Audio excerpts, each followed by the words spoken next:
অতীতে ভারত চীন যুদ্ধ হয়েছে, পরবর্তীকালেও ভারত চীন সম্পর্কের মধ্যে বিভিন্ন উত্থান পতন দেখা গিয়েছে। তবে এসসিও সামিটে ভারতের প্রধানমন্ত্রী নরেন্দ্র মোদীর সঙ্গে কাছাকাছি দেখা গিয়েছে চীনের প্রেসিডেন্ট শি জিনপিংকে। আর এবার বড় খবর, বৃহস্পতিবার চীন আমেরিকার যুদ্ধ বিভাগের একটি প্রতিবেদন প্রত্যাখ্যান করেছে, যেখানে বেজিংকে ভারতের সঙ্গে সীমান্ত উত্তেজনা হ্রাস করে যুক্তরাষ্ট্র ভারত সম্পর্ককে দুর্বল করার জন্য এবং পাকিস্তানের সঙ্গে প্রতিরক্ষা সম্পর্ককে আরও গভীর করার জন্য ব্যবহার করার অভিযোগ করা হয়েছে। চীন মিথ্যে বর্ণনার মাধ্যমে বেজিং এবং অন্যান্য দেশের মধ্যে বিরোধের বীজ বপন করার জন্য আমেরিকার বিরুদ্ধে অভিযোগ করেছে এবং বলেছে যে ভারতের সঙ্গে সীমান্ত পরিস্থিতি স্থিতিশীল।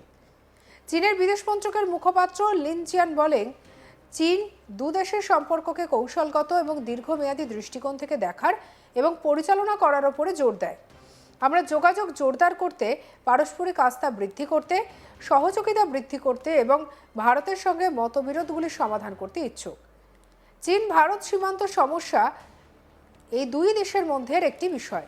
বর্তমানে চীন ভারত সীমান্তের পরিস্থিতি সাধারণত স্থিতিশীল এবং উভয় পক্ষের মধ্যে যোগাযোগের চ্যানেল খোলা রয়েছে। আমরা এই বিষয়ে সংশ্লিষ্ট দেশগুলির যে কোনো মন্তব্য বা সমালোচনার বিরোধিতা করি। কি বলছেন লিন জিয়ান, চীনের বিদেশ মন্ত্রকের মুখপাত্র, শুনব। 中方坚持从战略高度和长远角度看待和处理中印关系，愿同印方加强沟通，增进互信，促进合作，投除分歧，推动双边关系沿着健康稳定的轨道向前发展。中印边界问题是中印两国之间的事，当前中印边界局势总体稳定，双方的沟通渠道畅通，我们反对有关国家对此平等。 আমেরিকা রিপোর্টে উল্লেখ করা হয়েছে 2024 সালের অক্টোবরে ব্রিক্স শীর্ষ সম্মেলনের ফাঁকে রাষ্ট্রপতি শি এবং ভারতের প্রধানমন্ত্রী মোদির মধ্যে বৈঠকের দুদিন আগে ভারতীয় নেতৃত্বে এলএসিতে অবস্থিত অচলাবস্থা স্থানগুলি থেকে সরে আসার জন্য চীনের সঙ্গে একটি চুক্তি ঘোষণা করে। যদিও লিন বলেছেন, বেজিং নয়াদিল্লির সঙ্গে তাদের সম্পর্ককে কৌশলগত উচ্চতা এবং দীর্ঘমেয়াদী দৃষ্টিকোণ থেকে দেখে এবং পরিচালনা করে। আমরা যোগাযোগ জোরদার করতে, পারস্পরিক বিশ্বাস এবং বৃদ্ধি করতে, সহযোগিতা প্রচার করতে এবং ভারতের সঙ্গে পার্থক্যগুলি সঠিকভাবে পরিচালনা করতে এবং একটি সুস্থ এবং স্থিতিশীল দ্বিপাক্ষিক সম্পর্ক এগিয়ে নিয়ে যেতে প্রস্তুত।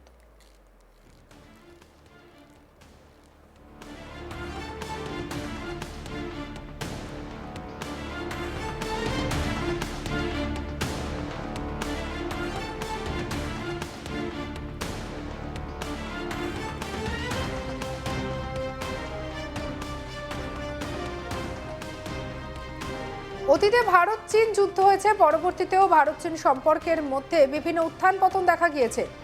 যদিও এসসিও সামিটে ভারতের প্রধানমন্ত্রী নরেন্দ্র মোদীর সঙ্গে কাছাকাছি থাকতে দেখা গেছে চীনের প্রেসিডেন্ট শি জিনপিংকে। আর এবার বড় খবর, বৃহস্পতিবার চীন আমেরিকার যুদ্ধ বিভাগের একটি প্রতিবেদন প্রত্যাখ্যান করেছে, যেখানে বেজিংকে ভারতের সঙ্গে সীমান্ত উত্তেজনা হ্রাস করে যুক্তরাষ্ট্রের ভারত সম্পর্ককে দুর্বল করার জন্য পাকিস্তানের সঙ্গে প্রতিরক্ষা সম্পর্ককে আরও গভীর করার জন্য ব্যবহার করার অভিযোগ করা হয়েছে। চীন মিথ্যে বর্ণনার মাধ্যমে বেজিং এবং অন্যান্য দেশের মধ্যে বিরোধের বীজ বপন করার জন্য আমেরিকার বিরুদ্ধে অভিযোগ করেছে এবং বলছে যে ভারতের সঙ্গে সীমান্ত পরিস্থিতি স্থিতিশীল। কি বলেছেন মুখপাত্র লিন জিয়ান, শুনব। 战略高度和长远角度看待和处理中印关系，愿同印方加强沟通，增进互信，促进合作，投除分歧，推动双边关系沿着健康稳定的轨道向前发展。中印边界问题是中印两国之间的事，当前中印边界局势总体稳定，双方的沟通渠道畅通，我们反对有关国家对此评头论足。 আমেরিকা রিপোর্টে উল্লেখ করা হয়েছে 2024 সালের অক্টোবরে ব্রিক্স শীর্ষ সম্মেলনের ফাঁকে রাষ্ট্রপতি শি এবং ভারতের প্রধানমন্ত্রী মোদির মধ্যে বৈঠকের দুদিন আগে ভারতীয় নেতৃত্বে এলএসিতে অবস্থিত অচলাবস্থা স্থানগুলি থেকে সরে আসার জন্য চীনের সঙ্গে একটি চুক্তি ঘোষণা করে। যদিও লিন বলেছেন, বেজিং নয়াদিল্লির সঙ্গে তাদের সম্পর্ককে কৌশলগত উচ্চতা এবং দীর্ঘমেয়াদী দৃষ্টিকোণ থেকে দেখে এবং পরিচালনা করে। আমরা যোগাযোগ জোরদার করতে, পারস্পরিক বিশ্বাস বৃদ্ধি করতে, সহযোগিতা প্রচার করতে এবং ভারতের সঙ্গে পার্থক্যগুলি সঠিকভাবে পরিচালনা করতে এবং একটি সুস্থ ও স্থিতিশীল দ্বিপাক্ষিক সম্পর্ক এগিয়ে নিয়ে যেতে প্রস্তুত।